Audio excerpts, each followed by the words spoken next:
ఆత్మచేత నడిపించబడాలి. ఆమేన్. నిన్న చెప్పాలి, నిన్న దేవుడు మరొక రీతిగా నడిపించాడు. దేనికి స్తోత్రం. రోమాపత్రిక 8వ అధ్యాయం మీద మీకు విషయాలు తెలియపరచాలి.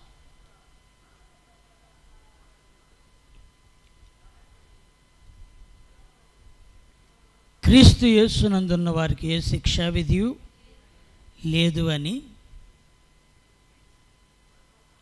ఎందుకు శిక్షా విధి లేదు అంటే, ఆయన ఆత్మ ద్వారా మనములను పాప మరణముల నుండి ఆయన విడిపించాడు అని. దేనికి స్తోత్రం. హల్లెలూయా. ఇంకా మనము శరీరానుసారమైన మనస్సు, అలాగే ఆత్మానుసారమైన మనస్సు కూడా ఇక్కడ కనబడుతుంది. దేనికి స్తోత్రం. ఏ మనస్సు? 6వ వాక్యం మీరు చదివితే, ఆత్మానుసారమైన మనస్సు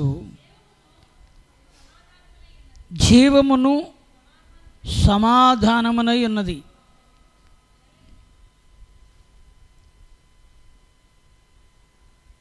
ఆత్మానుసారమైన మనస్సు అని చెబుతున్నాడు పౌలు గారు. 5వ వాక్యంలో శరీరానుసారులు శరీర విషయముల మీద మనస్సునంతురు, ఆత్మానుసారులు ఆత్మ విషయముల మీద మనస్సునంతురు. శరీరానుసారమైన మనస్సు మరణమును, ఆత్మానుసారమైన మనస్సు జీవమును సమాధానమై ఉన్నది. ఆమేన్. శ్రద్ధగా ఈ వాక్యమును మన హృదయంలో శ్రద్ధగా వినాలి. 2, ఈ వాక్యము కొంచెం అర్థం అవ్వడానికి, గ్రహించడానికి కూడా పరిశుద్ధాత్ముడే మనకు సహాయం చేయునుగాక.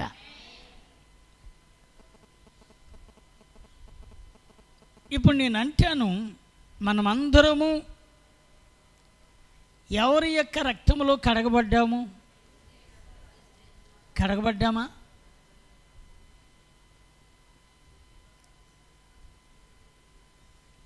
ఎలాగ కడగబడ్డాము అని ప్రశ్నిస్తే, ఒకడు నీటి మూలముగాను ఆత్మ మూలముగాను.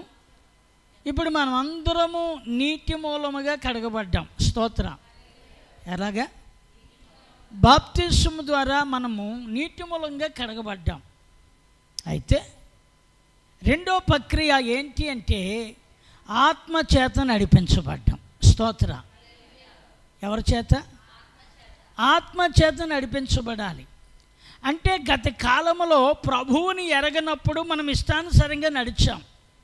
ఇప్పుడు యేసు ప్రభు దేవుడని, ఆయన ద్వారా మన ఆత్మకు రక్షణ కలుగుతుందని, మన పాపపు శిక్ష ఆయన ద్వారా విడిపించబడుతున్నామని, ఆయన ద్వారానే మనకు నిత్యజీవము కలుగుతుందని ఇప్పుడు మనము ఎవరికి అప్పచెప్పుకున్నాము? చెప్పండి చెప్పండి చెప్పండి. ఎవరికి? దేవునికి అప్పచెప్పుకుంటే ఇప్పుడు మనం ఎవరి చేత నడిపించబడాలి? అర్థమవుతుంది కదా? ఎవరి చేత అంటే, ఇప్పుడు ఇక్కడ మన ఇష్టమా దేవుని చిత్తం చేయాలా? చెప్పండి. మన ఇష్టమా? మనము మన సొత్తు కాదు. ఇప్పుడు మనం ఎవరి సొత్తుమి? చెప్పాలి. మనం ఎవరి సొత్తుమి?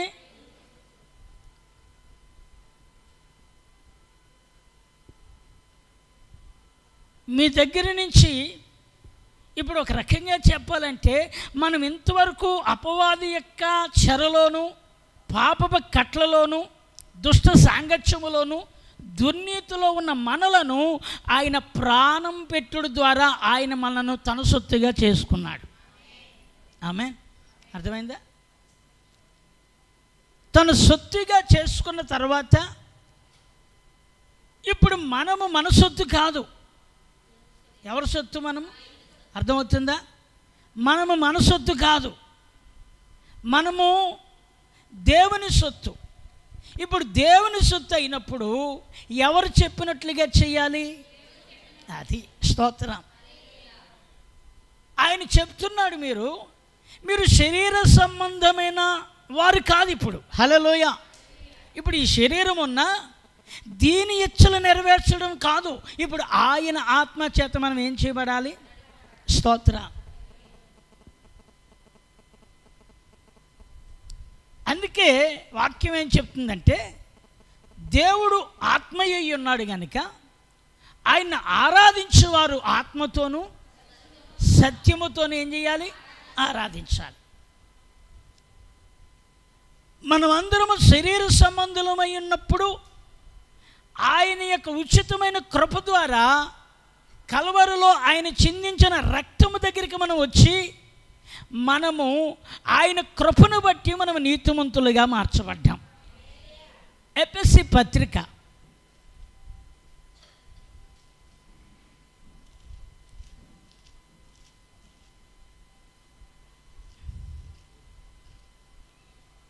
2వ మనం చూస్తే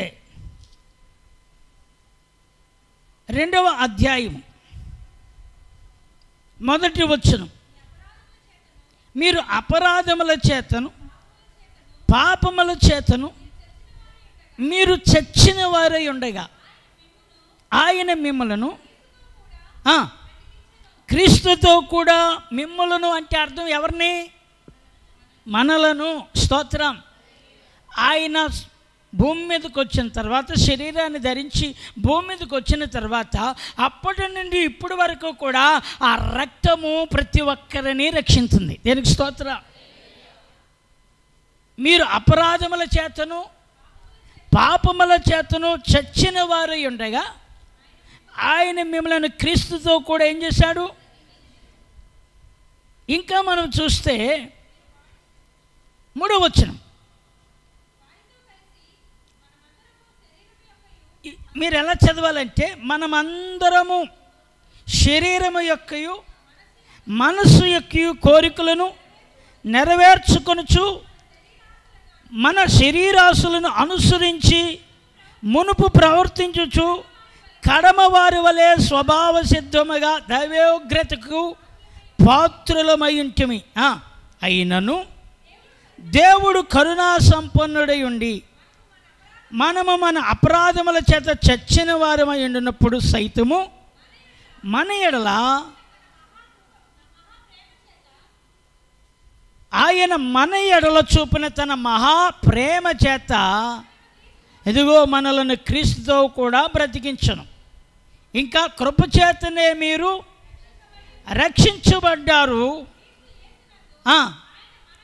క్రీస్తు యేసునందు ఆయన మనకు చేసిన ఉపకారము ద్వారా అత్యధికమైన కృపా మహదైశ్వర్యము రాబో యుగములలో కనపరచనిత్యము క్రీస్తు యేసునందు మనలను ఆయనతో కూడా లేపి పరలోకమందు ఆయనతో కూడా కూర్చుండబెట్టాను. మీరు విశ్వాసము ద్వారా కృపచేతనే రక్షించబడ్డారు. ఇది మీ వలన కలిగినది కాదు, దేవుని వరమే. దేవునికి స్తోత్రం.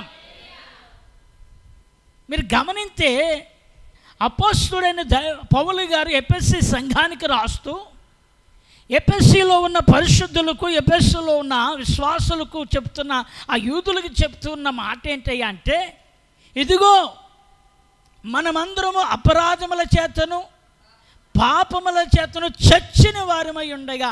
చూడండి, పాపం మనిషిని దేవునికి దూరం చేసింది. ఏం చేసింది? పాపం మనిషిని ఎవరికి దూరం చేసింది? చెప్పండి. చేసిందా? చేయలేదా? ఏదెనులో మొట్టమొదటికి మనం జ్ఞాపకం చేసుకుంటే, ఒకప్పుడు ఆదాము అవ్వలు దేవుని స్వరమనగానే పరిగెట్టుకుని వచ్చేవారు. గ్రహించాలి. ఎవరి స్వరమనగానే? దేవుని స్వరమనగానే ఏం చేసేవారు? పరిగెత్తుకుని వచ్చేవారు. పరిగెత్తుకుని వచ్చేవారు. నాన్న అంటూ వచ్చేవారు, అబ్బా అంటూ వచ్చేవారు, తండ్రి అంటూ వచ్చేవారు. ఆయన స్వరము, ఆయన ఎప్పుడు వస్తాడని ఎదురు చూసేవారు. హల్లెలూయా. ఒక గంట రావడం లేట్ అయితే చాలు కనిపెడుతూ ఉండేవారు. ఎందుకంటే వాళ్ళలో ఏ పాపము లేనప్పుడు దేవుడు వారు ఏకమై ఉన్నారు. దేనికి స్తోత్రం. ఎవరు? దేవుడు వారంటే మొట్టమొదట మానవులుగా ఉన్న ఆదాము అవ్వ ఎవరికి దగ్గరగా ఉన్నారు? దేవునికి దగ్గరగా ఉన్నారు. వారు ఎంతకాలము దగ్గరగా ఉన్నారు అంటే వారిలో పాపమునకు చోటు లేనంత కాలము దేవునికి దగ్గరగానే ఉన్నారు. అది ఏమి లేనంతకాలం, పాపమునకు చోటు ఇవ్వనంత కాలము వారు దేవునికి చాలా దగ్గరగా ఉన్నారు. ఎప్పుడైతే వారిలో పాపం ప్రవేశించిందో, ఎప్పుడైతే దేవుని మాటను వారు అతిక్రమించారో, ఎప్పుడైతే దేవుని ఆజ్ఞను విషయంలో వారు కాస్త నిర్లక్ష్యముగా ఉండి, ఆ ఏదెనులో అప్పటికే అపవాది వాడు ఎలాగైనా సరే దేవుని యొక్క ఉద్దేశాలను భంగము చేయడానికి, దేవుని రాజ్యమును కట్టకుండా చేయటానికి, దేవుని యొక్క ప్రణాళికను పూర్తిగా నాశనము చేయడానికి వాడు ఆల్రెడీ అప్పటికే వాడు కీర్తి కలిగి ఉన్నాడు. ఎవడు వాడు? చెప్పండి. అపవాది. అందుకే ఆ చెట్ల మధ్యలో వారు ఉన్నప్పుడు, ఆ తోట మధ్యలో ఉన్నప్పుడు వాడు వచ్చి ఆదాము అవ్వల దగ్గరకు వచ్చి, లేక అవ్వ దగ్గరకు వచ్చి, ఈ చెట్ల ఫలములో అన్నిటినీ తినమన్న దేవుడు ఈ ఒక్కదానినే తినవద్దు అన్నాడు అంటే దీనిలో మరి విశేషమైనది ఏదో మీకు దాగి ఉంది. అది ఒకవేళ మీరు తింటే మీరు చాలా మహిమ కలిగిన వారు అయిపోతారు, మీరు చాలా గొప్పవారు అయిపోతారు, మీకు ఇంకా చాలా మహిమలు వచ్చేస్తాయని ఆ సర్పము అనబడుతున్న అపవాది అవ్వమ్మతో మాట్లాడాడు. ఎప్పుడైతే అవ్వమ్మతో మాట్లాడాడో, ఈ చరిత్ర అంతా మీకు తెలుసు, దీన్ని ఎక్కువ మీకు వివరించిన అవసరం లేదు. దేనికి స్తోత్రం. అవ్వమ్మతో మాట్లాడిన తర్వాత అవ్వమ్మ వెంటనే ఆ చెట్టు ఫలం తినడం, కొన్నిటిని కోసి ఆదాముకి ఇవ్వడం, ఇవన్నీ జరిగిపోయిన తర్వాత ఎప్పుడైతే వారు ఆ ఫలము తిన్నారో అప్పుడే వారిలో దేవుని ప్రభావం కోల్పోయారు. హల్లెలూయా.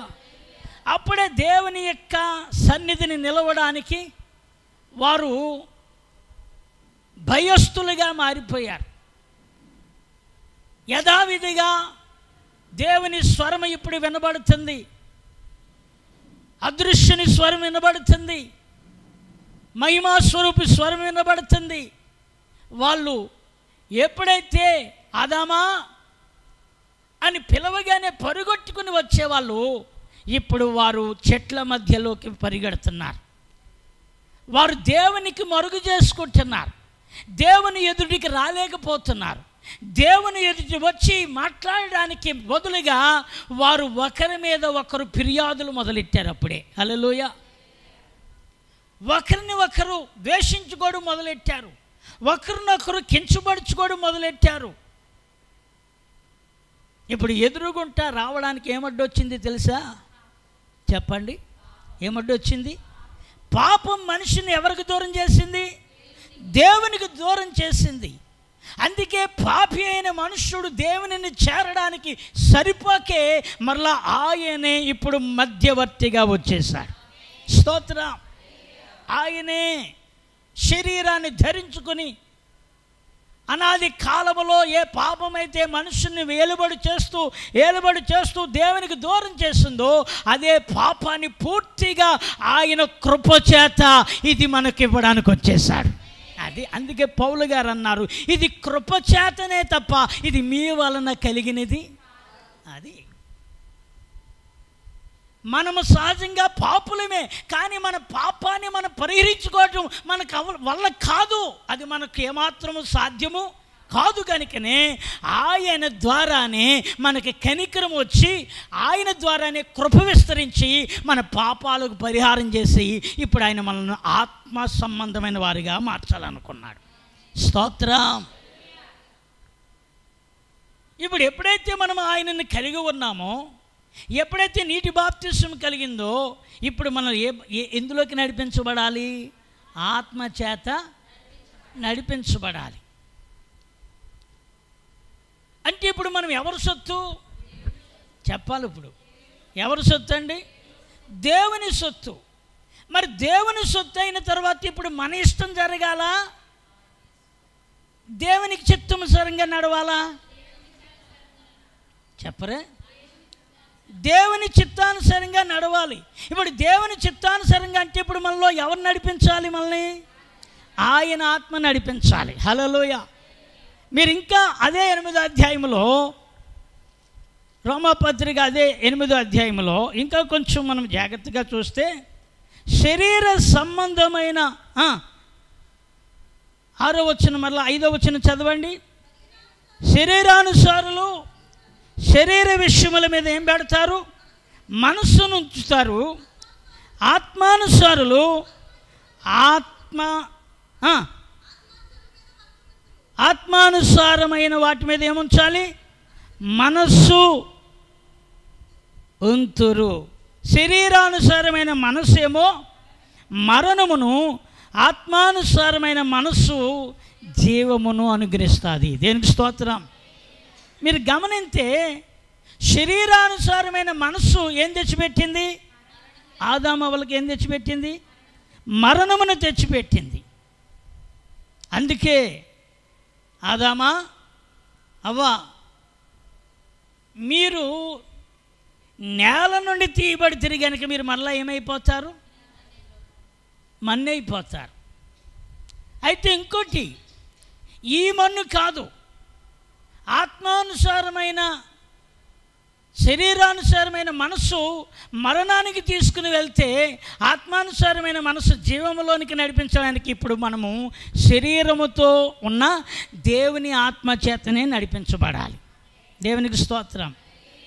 మీకు ఎలా చెప్పాలి?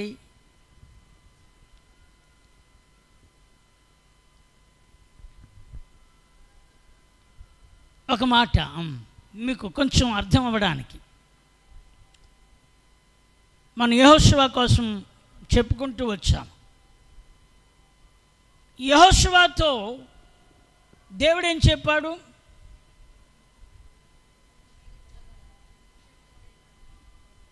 నేను మోషేకు తోడై ఉన్నట్లు నీకును నేనేమై ఉంటాను? తోడై ఉంటాను అన్నాడు. నేను నీకు ఆజ్ఞాపించినవన్నీ, మోషేకి నేను ఏదైతే ఆజ్ఞాపించానో అవన్నీ కూడా అతడు అనుసరించి నడిచినట్లుగా నువ్వు కూడా ఏం చేయాలి? నడవాలి అని చెప్పాడు. రైట్, అవునా? మొదటి అధ్యాయంలో అదే కదా ఉంది. అంటే దేవుడు చెప్పింది ఎవరు నడిచినట్లు నడవమని చెప్పాలి.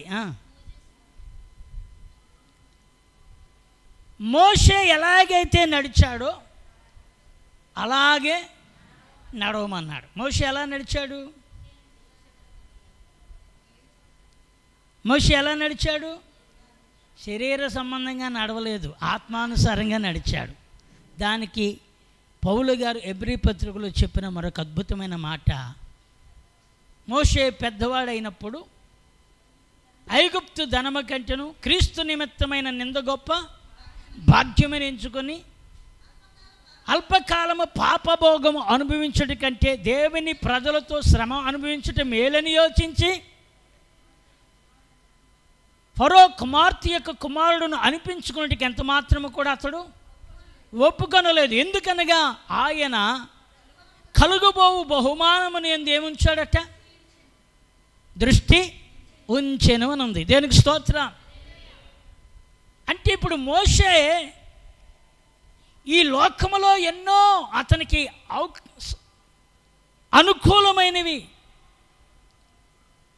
సిరి సంపదలు ఉన్నాయి, పేరు ప్రఖ్యాతులు ఉన్నాయి. ఇంకా చెప్పాలంటే అతనికున్న సమృద్ధి, అతనికి ఉన్న అన్ని రకాలైన ప్రాపర్టీస్, అతనికి ఉన్న లగ్జరీ, ఇదంతా కూడా శరీర సంబంధమైనదిగా ఎంచుకున్నాడు. దేనికి స్తోత్రం. ఇదంతా ఏంటి? శరీరానికి ఇప్పుడు మనము ఈ ఈ ఈ చూడండి, బంగారపు ఆభరణాలు పెట్టుకున్నాం. దేనికి పెట్టాం? శరీరానికే పెట్టాం.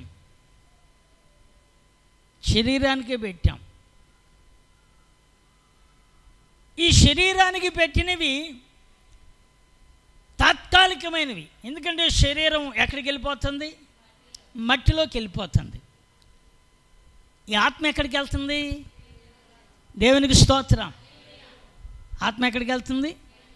దేవుని సన్నిధికి వెళ్తుంది. ఇప్పుడు మళ్ళీ మీకు చెప్తున్నాను, మనం చేయవలసిన ప్రార్థన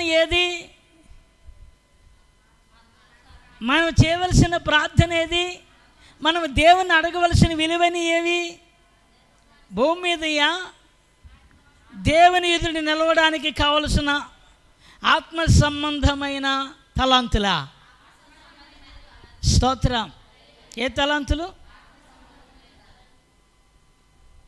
ఆత్మ సంబంధమైన ఐశ్వర్యం మనకుంది తెలుసా? దేని సంబంధమైన ఐశ్వర్యం? ఆత్మ సంబంధమైన ఐశ్వర్యం తెలుసా? మీకు తెలుసు, కాకపోతే నేను కొంచెం మాట మార్చాను కాబట్టి ఐశ్వర్యం అంటున్నారు ఏంటి అని అంటే, ఆత్మ సంబంధమైన ఐశ్వర్యం ఏంటంటే ఫలాలు. దేనికి స్తోత్రం. ఇవి ఆత్మకు అలంకరించబడ్డాయి. దేనికి స్తోత్రం. చదవండి ఇప్పుడు గలతీ పత్రిక.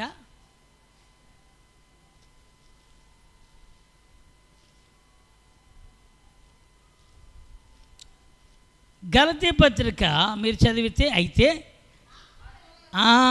అయితే ఆత్మ ఫలము ఏమనగా, చదవమ్మా, ప్రేమ, సంతోషము,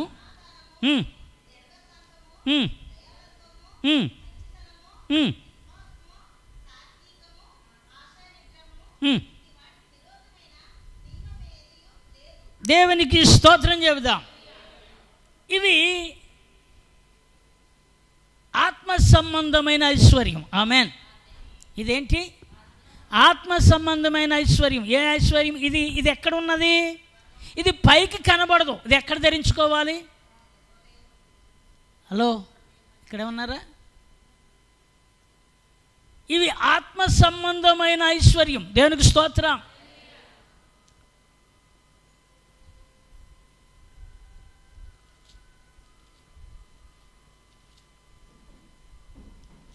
చెప్తున్న మాట ఇది. అదే 5వ అధ్యాయం 16వ వచనంలో ఉంది కదా, ఆత్మానుసారముగా నడుచుకున్నడి, అప్పుడు మీరు శరీరేచ్ఛలను ఏం చేయరు? నెరవేర్చరు. అంటే ఇప్పుడు మనం అందరము ఎవరు ఆధీనంలో నడిపించబడాలి?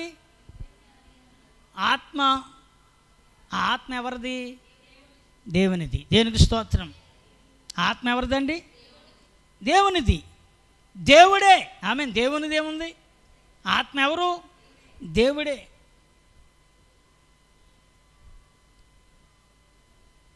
యేసు ప్రభు వారు శరీరధారిగా ఉన్న దినాలలో ఆయన అద్భుతాలు, స్వస్థతలు, ఆశ్చర్యకార్యాలు చేశాడు. బట్ అంత మాత్రమే కాదు, ఆయన ఎవరిని తృణీకరించలేదు. స్తోత్రం. ఎవరిని ఏం చేయలేదు? ఎవరిని తృణీకరించలేదు. ఎవరిని ఆయన అల్పముగా, తేలికగా, చులకనగా ఎవరిని ఎక్కడా కూడా ఏం చేయలేదు? మాట్లాడలేదు.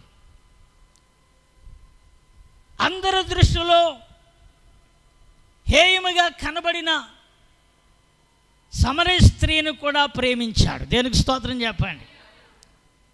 అందుకే ఆమె అంటాది కదా, యూదులు ఎవరు మాతో సాంగత్యము చెయ్యరు.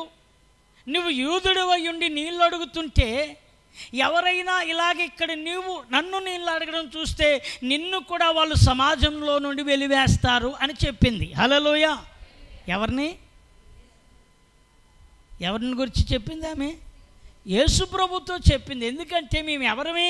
వెలివేయబడిన వారము, మేము అంటరాని వాళ్ళము, మమ్మల్ని ఎవరూ ప్రేమించరు, మమ్మల్ని ఎవరూ కూడా వాళ్ళతో కలిసి ఉండడానికి మాకు ఏమాత్రం కూడా వారు పక్కలో నిలబడడానికి కూడా, వారి సమాజంలో నిలబడడానికి కూడా మమ్మల్ని వారు అంగీకరించరు. వాళ్ళ దృష్టికి మేము చాలా చాలా చాలా మేము అంటరాని వారము అన్నట్లుగా ఆ సమరీ స్త్రీ యేసయ్యతో చెప్తే, యేసయ్య ఆమెను ప్రేమించి ఆమెను నిత్యత్వంలోనికి నడిపించడానికి ఆమెతో మాట్లాడుతూ వచ్చాడు. దేవునికి స్తోత్రం. అంటే దేవుని ఆత్మ ఎవరిని ఏం చేయదు? ఇప్పుడు చెప్పండి. తక్కువగా చూడదు. దేవుని ఆత్మ ప్రేమ కలిగేటట్లుగా ఉంటుంది. దేవుని ఆత్మ క్షమించగలిగేటట్లుగా ఉంటుంది. దేవుని ఆత్మ ఓర్చుకునేటట్లుగా ఉంటుంది. దేవుని ఆత్మ కనికరపడేటట్లుగా ఉంటుంది. దేనికి స్తోత్రం. హల్లెలూయా. సహోదరులారా, దేవుని సంఘమా, ఈ రాత్రి చెబుతున్నాను, దేవుని ఆత్మ చేత నడిపించబడేవారమైతే మనము శరీర ఇచ్చలకు చోటు ఇవ్వకూడదు. స్తోత్రం. శరీర ఇచ్చలకు ఏమి ఇవ్వకూడదు?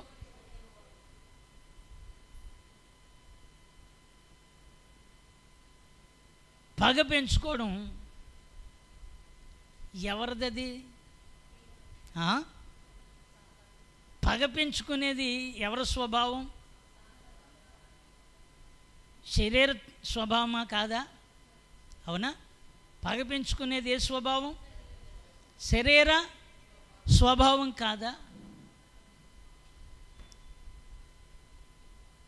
మీకు కొంచెం ఆ విషయాలు జాగ్రత్తగా అవసరమైతే ఈ కొద్ది రోజులు, ఇంకా మన మధ్య ఉన్న కొద్ది రోజులు ఈ విషయాలు కాస్త తేటగా మనము నేర్చుకుందాం. దేవునికి స్తోత్రం.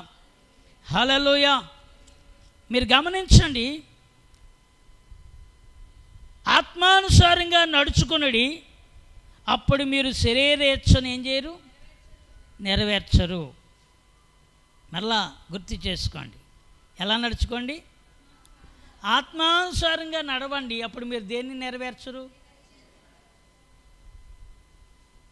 యోసేపు ఆత్మానుసారంగా నడిచాడు. దేవునికి స్తోత్రం. గుర్తు చేసుకోండి, యోసేపు ఎలా నడిచాడు? అవునా? అర్థమైందా? నిజానికి యోసేపు ఐగుప్తులో అన్నలు వచ్చిన తర్వాత ఏం చెయ్యాలి? శరీర స్వభావంగా ఉంటే ఏం చేయాలి తెలుసా? వాళ్ళని ఒక్కొక్కరిని ఉరిదీసేయాలి. అధికారం తన చేతిలో ఉంది కాబట్టి. అవునా? మాట్లాడరేమండి? కొంచెం గట్టిగా చెప్పండి. యోసేపుకి అంత అధికారం ఉంది. ఐగుప్తు దేశంలో అతడు ఎవరు? ప్రైమ్ మినిస్టరు, ఒక దేశానికి ప్రధాని. అతడు ఏది చెబితే అదే శాసనం, అదే నీతి, అదే ప్రజలందరూ చేయాలి. అలాంటి యోసేపు అన్నలు కనబడినప్పుడు అన్నలను చూసి అంటాడు కదా, ఇది దేవుడు మిమ్మలను పోషించడానికి నన్ను ముందుగా ఇక్కడికి పంపించాడు. స్తోత్రం. కొంచెం ఏమన్నా చిన్న నష్టం కలిగిజేస్తే మనకేం పెరిగిపోతుందంటే పగ. అది ఏంటి? ఇప్పుడు పగ పెంచుకోవడం శరీర సంబంధమైన మనసా, ఆత్మ సంబంధమైన మనసా? కదా. మరి ఇప్పుడు శరీర సంబంధమైన మనసు కలిగి మన పరలోకం ఎక్కడ వెళ్తాం? మనం ఇప్పుడు అందరూ ఎక్కడికి వెళ్ళాలి?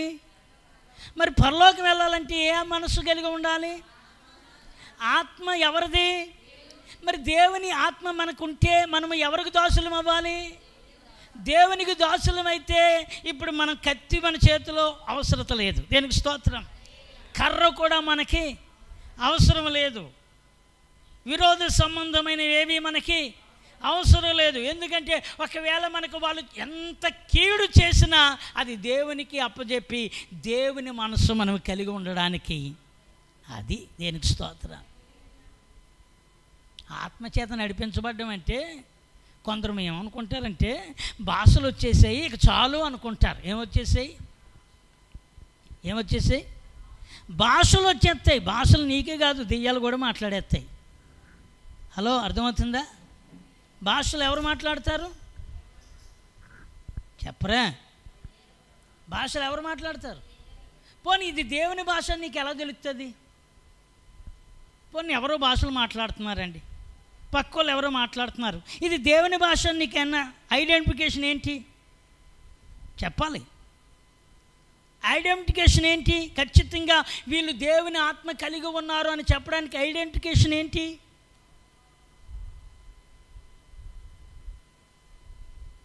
మరి ఎలాగ వాళ్ళని వీళ్ళు పరిశుద్ధులు, వీళ్ళు దేవుని పిల్లలు అని ఎలాగ మనము ముద్రించేస్తాం?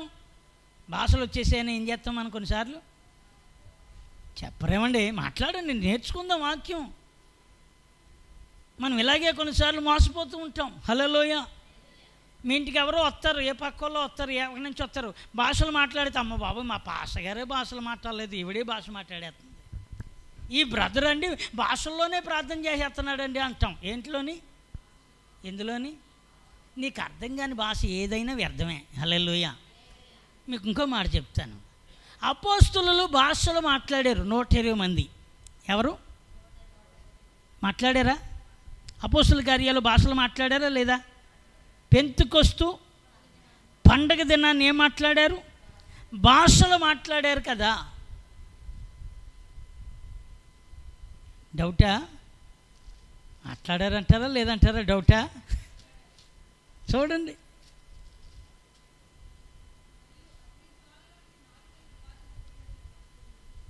రెండవ అధ్యాయము 6వ వచనం చదవండి. లేకపోతే ఆ కాలమున ఆకాశము క్రింద నుండి 5వ వచనం కాంచి ప్రతి జనములో నుండి వచ్చిన భక్తి గల యూదులు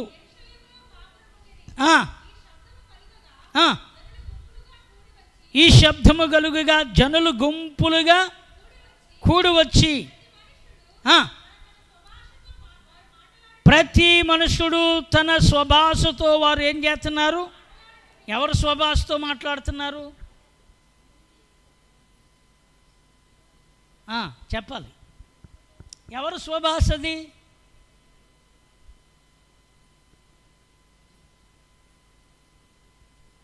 అర్థమైందా?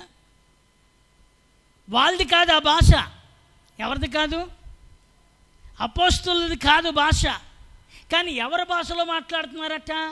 అక్కడికి ఎంతమంది అయితే ఉన్నారు, ఏ రకాల భాషలు, ఆ పండగకి వచ్చిన వాళ్ళు ఎక్కడెక్కడి నుంచి వచ్చారో అన్ని దేశాలు, అన్ని తెగల వారు, అన్ని రకాల భాషలు మాట్లాడేవారు భాషలో వీరు మాట్లాడుతున్నారు. అది దేనికి స్తోత్రం.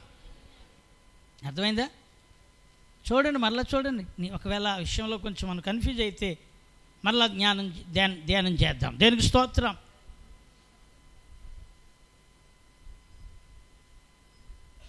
ప్రతి మనుష్యుడు తన స్వభాషతో వారు మాట్లాడుట విని కలవరపడిరి.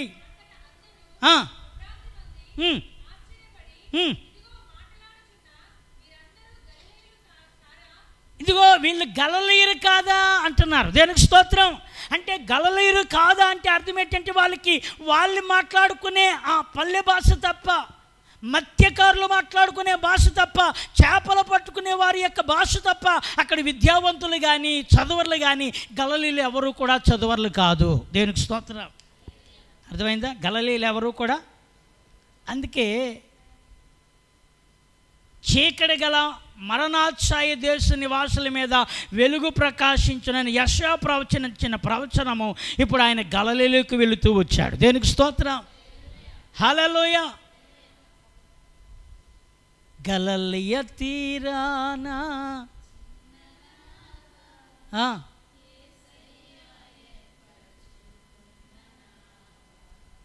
ఎక్కడికి వెళ్ళాడు యేసయ్య? ఇప్పుడు గలిలయ ప్రాంతానికి వెళ్ళాడు. ఇప్పుడు వీళ్ళందరూ ఎవరు? ఇప్పుడు చెప్పండి, ఎవరు? గలిలయులు. రెండోదిగా వాళ్ళకంతా నాలెడ్జు, వాళ్ళు అంత చదవర్లు కాదు, అంత వాళ్ళు విద్యను అభ్యసించిన వారు కాదు. అందుకని వీళ్ళందరూ కూడా అక్కడున్న అనేక రకాల ప్రాంతాల వాళ్ళు, దేశాల వారు, వాళ్ళందరూ ఆ పండుగకు వచ్చినప్పుడు వీళ్ళందరూ కూడా మన భాషలో మాట్లాడుతున్నారు అన్నారు. దేనికి స్తోత్రం. ఏ భాషలోని అంటే ఒకవేళ నువ్వు పరిశుద్ధాత్మ భాషలు మాట్లాడితే ఆ భాష ఎదుటి వారికి అర్థం అవ్వాలి. దేనికి స్తోత్రం. ఎవరికి అర్థం అవ్వాలి? అందుకే పౌలు గారు అంటారు, భాషల కంటే ప్రవచన వరం కోరండి అంటాడు. దేనికి స్తోత్రం. ఎవరని కోరండి? అపేక్షించండి అన్నాడు. దేన్ని? ప్రవచన వాక్కును మరి ఎక్కువగా మీరేం చేయండి? అపేక్షించండి అన్నాడు. దేనికి స్తోత్రం. హల్లెలూయ. భాషతో మాట్లాడుకునేవాడు ఎవరితో మాట్లాడుతున్నాడు? దేవునితో అన్నాడు. సరే, ఇదంతా ఇంకా మరలా కొంచెం మీకు వాక్యం కాస్త రెండు డివైడ్ అయిపోతుంది కాబట్టి ఇదే అసలు మెయిన్ టాపిక్లో వెళ్తాను. దేనికి స్తోత్రం. వీళ్ళందరూ ఏం పొందుకున్నారు చెప్పండి? ఎవరాత్మది? మన ఆత్మ కాదు. ఎవరాత్మ? దేవుని ఆత్మ. ఎప్పుడైతే వారు పొందుకున్నారో వారు శరీర సంబంధమైన విషయాలలో వాళ్ళు ఎక్కడా కూడా వాటికి తావివ్వలేదు. స్తోత్రం. ఆమేన్. దేనికి తావివ్వలేదు? శరీర సంబంధమైన ఆధిక్యతకి కానీ, పొగడ్తలకు కానీ, సన్మానాలకు కానీ, ఘనపరచబడ్డానికి కానీ వారు ఎక్కడా ఏ రకంగా కూడా వాళ్ళు ఏమేమలేదు. అది దేనికి స్తోత్రం. ఆత్మచేత నడిపించబడినప్పుడు, దేవుని ఆత్మచేత నింపబడ్డం అంటే మీకు మరొక కోణంలో మీకు బాగా అర్థమయ్యేటట్లుగా మీకు తెలియపరుస్తుంది ఏంటంటే, దేవుడు యొక్క చిత్తములో మనం ఆయనకి అప్పజెప్పుకొని శరీర రీతిగా మనం లోకములో పాతిపెట్టబడి దేవుని మూలంగా మనం బ్రతికి ఆయన కోసం సాక్షిగా ఉండడం. స్తోత్రం.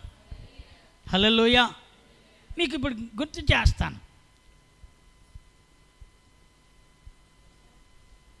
ఇశ్రాయేలు ప్రజలను దేవుడు యెహోషువ గ్రంథంలో మనం చూసినప్పుడు యెరికో పట్టణాన్ని ఏది ముట్టుకోవద్దు అన్నాడు. అవునా?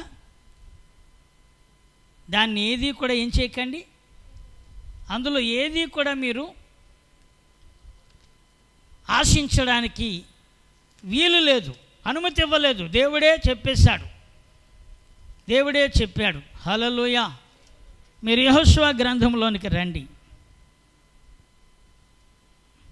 7వ అధ్యాయం 1వ వచనం.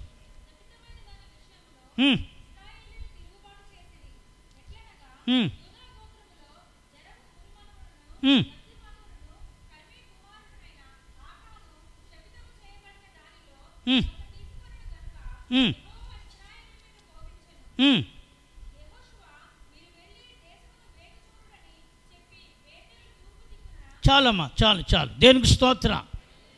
త్వరగా నేను ఈ రాత్రి ఈ విషయాలు చెప్పి సెలవు తీసుకుందాం. ఆమేన్. యెరికో పట్టణానికి దేవుడు ఇశ్రాయేలుని పంపించాడు. యెరికోలోది ఏది కూడా ఏం చేయకండి, ఆశించకండి చెప్పాడు. దేనికి స్తోత్రం. చెప్పిన తర్వాత వీళ్ళు ఎవరి మాట విని నడవాలి? దేవుని మాట విని నడిస్తే వీళ్ళు ఎలా నడుస్తున్నట్లు అర్థం చెప్పాలి. ఇప్పుడు ఆత్మానుసారంగా నడుస్తున్నారు. ఆయన వద్దు అంటే దాని మీదకి మనకు అది ఎంత విలువైందైనా మన మనస్సు దాని మీదకి ఏం చేయకూడదు, వెళ్ళకూడదు. ఎక్కడే మీరు ఉండండి అంటే ఆ నీళ్లు మంచివి కాకపోయినా, అది అరణ్యమైనా, అది ఎడారైనా, అది ఎలాంటి పరిస్థితుల్లోనైనా అక్కడ ఉండడం ఆయనే చూసుకుంటాడు. స్తోత్రం. అవునా? అర్థమైందన్నమాట. ఆయన వద్దు అంటే అది ఎంత విలువైందైనా మనము దాన్ని ఏం చేయాలి, విలువలేని దానిగానే, అది శాపముగానే, అది నష్టంగానే చూడాలి. ఆయన ఇది మంచి స్థలము కాదు అని ఒకవేళ మనం అనుకున్నా, ఆయన ఉండమంటే అక్కడ దేవుని భద్రత ఖచ్చితంగా ఉంటుందని, అది చెడ్డదైనా ఆయనను బట్టి మనం అక్కడ నిలబడాలి. స్తోత్రం. ఇదే మనసు, ఇదే మనసు చెప్పండి, ఆత్మానుసారమైన. ఎందుకు నేను చెప్తుందంటే మన మనసు ఎవరితో ఏకమవ్వాలి? అందుకే దేవుని ఆత్మచేత నడిపించబడిన వారందరూ ఎవరి పిల్లలు? దేవుని పిల్లలు.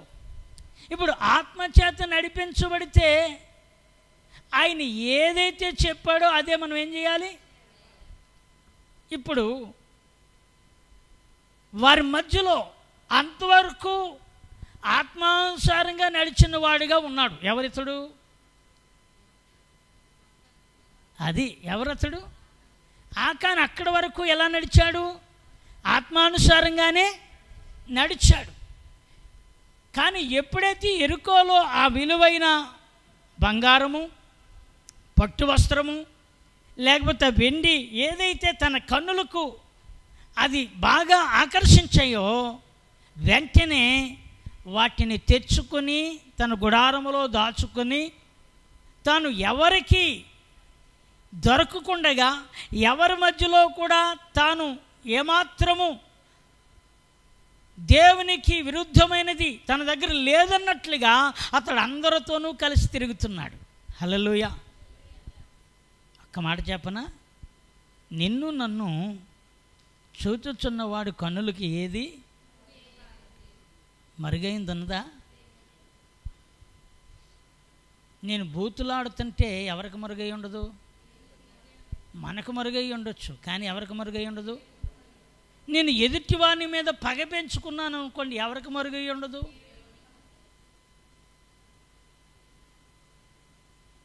నేను ఎదుటివారికి అన్యాయం చేస్తున్నాను అనుకోండి, అది నీకు న్యాయమే, కానీ ఎవరికి మరుగై ఉండదు? హల్లెలూయా.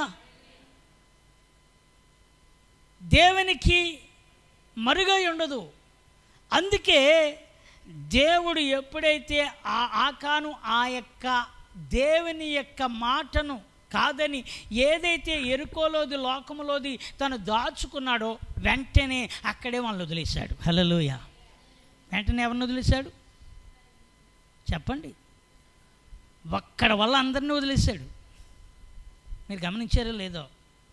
యెహోషువ వాళ్ళ ముందు చిన్న పట్టణం ఉంది, ఎరుకొని జయించేశారు, ఎరుకొని దాటుకుని వెళ్ళిపోయారు. చిన్న పట్టణం ఆయనిది, దానికి ఎక్కువ ప్రజల అవసరం లేదని యెహోషువ ఏం చేశాడంటే కొంతమంది యోధులను తయారు చేసి వారిని ఆయి పట్టణం మీదకి విడిచిపెట్టాడు. దేవునికి స్తోత్రం.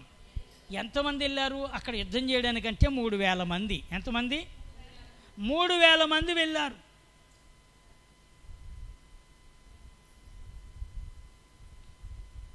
ఆ హాయి పట్టణము లేకపోతే ఆ హాయి అనే చిన్న పురము 3,000 మంది యోధులు ఇశ్రాయేలీలు వెళితే వాళ్ళు చేసిన యుద్ధములో మీరు చూస్తే 36 మనుషులను ఏం చేశారట?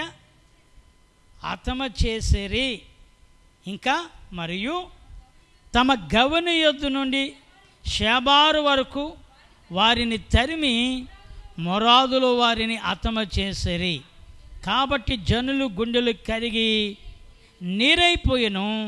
యెహోషువ తన బట్టలు చింపుకొని తానును ఇశ్రాయేలు పెద్దలను సాయంకాలం వరకు యెహోవా మందసమును ఎదుటి నేల మీద ముఖము మోపుకొని తమ తల మీద ధూళి పోసుకొనుచు, అయ్యో ప్రభువా, యెహోవా మమ్మల్ని నశింపచేయనట్లు అమోరేయుల చేతికి మమ్మల్ని అప్పగించడుకు ఈ జనులను ఈ యొర్దాను నీవెందుకు దాటించితివి? మేము యొర్దాను అవతల నివసించినా మేలు కదా. ప్రభువా కనికరించుము. ఇశ్రాయేలు తమ శత్రువులు ఎదుట నిలవలేక వెనుకకు తిరిగి నందుకు నేనేమి చెప్పగలను? యెహోషువ యొక్క ప్రార్థన ఏంటంటే, యెహోషువ పెద్దలను 3,000 మంది యోధులు వెళితే 36 మంది, ఎంతమంది? 36 మంది చచ్చిపోవడమే కాకుండా ఇంకా కొంతమంది చావు బ్రతుకుల మధ్య ఉన్న వాళ్ళుగా ఉండిపోతే ప్రియులరా, యెహోషువ దగ్గరికి వచ్చారు, మాకు జయం లేదు, మేము ఓడిపోయామయ్యా అని అంటుంటే యెహోషువ బూడిద వేసుకుని ఏం పోసుకున్నాడట? తల మీద ఏం వేసుకున్నాడు? బూడిద జల్లుకొని, మేము అసలు ఈ యొక్క ఎరుకోని దాటకుండా ఉంటేనే బాగుంది కదా, ఎందుకయ్యా మమ్మల్ని అవమానపరచడానిక ఇక్కడికి మేము ఎందుకు వచ్చామని తల పట్టుకుని ఏడుస్తూ ఉంటే యెహోషువకు అర్థం కాలేదు ఎందుకు అపజయం వచ్చిందో. ఇప్పుడు దేవుడు మాట్లాడడం మొదలుపెట్టాడు, మీలో ఒకడు ఆత్మానుసారమైన దారి తప్పాడు. అది దేనికి స్తోత్రం. దేని దారి తప్పాడు? బంగారం వెండి ప్రాముఖ్యం కాదు, వస్త్రం ప్రాముఖ్యం కాదు. ఎవరి మాటను తప్పిపోయాడు అతడు?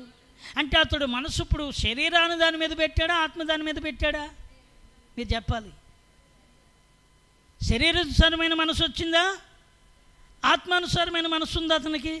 చెప్పాలి గట్టిగా. శరీరానుసారమైన దాని మీద మనసు పెట్టాడు. ఎంతమంది నష్టానికి కారణమయ్యాడు? 36ఏనా? 36 మందేనా? చనిపోయింది 36 అయితే ఇంకా దెబ్బలు తిన్నది, ఇంకా గుండెలు అదిరిపోయాయట వాళ్ళకి. హల్లెలూయా. వారితో పోరాటం చేయలేము, మేము వెళ్ళలేమని జనులు ఆగిపోతే నేనేం సమాధానం చెప్పాలన్నంతగా యెహోషువ తల మీద బూడిద పోసుకుని కన్నీరు కార్చి దేవుణ్ణి అడుగుతూ ఉంటే దేవుడు చెప్పాడు, నేను ఏదైతే చెయ్యొద్దన్నానో దానిని విడిచి శరీరానుసారమైన మనసు మీకు వచ్చింది అన్నాడు. హల్లెలూయా. ఒక్క మాట నేను చెప్తున్నాను, నేను ముగిస్తున్నాను. మనం అందరము ఎక్కడికి వెళ్ళాలి చెప్పండి? ఎక్కడికి వెళ్ళాలి మనం? అలా చెప్పండి. మనం ఇక్కడ వారమా? ఎక్కడ వారు మనం? ఎక్కడుండేది ఎంతకాలం? దేనికి టైం లేదు, ఎప్పుడో మనకి తెలీదు. మన కుర్రోడు 3వ సంవత్సరము ఎంతో వాటర్ బాటిల్ ఎంత వాటర్ బాటిల్ మూత మింగేసి ప్రాణం పోయింది. వాటర్ బాటిల్ ఏం మింగేశాడు?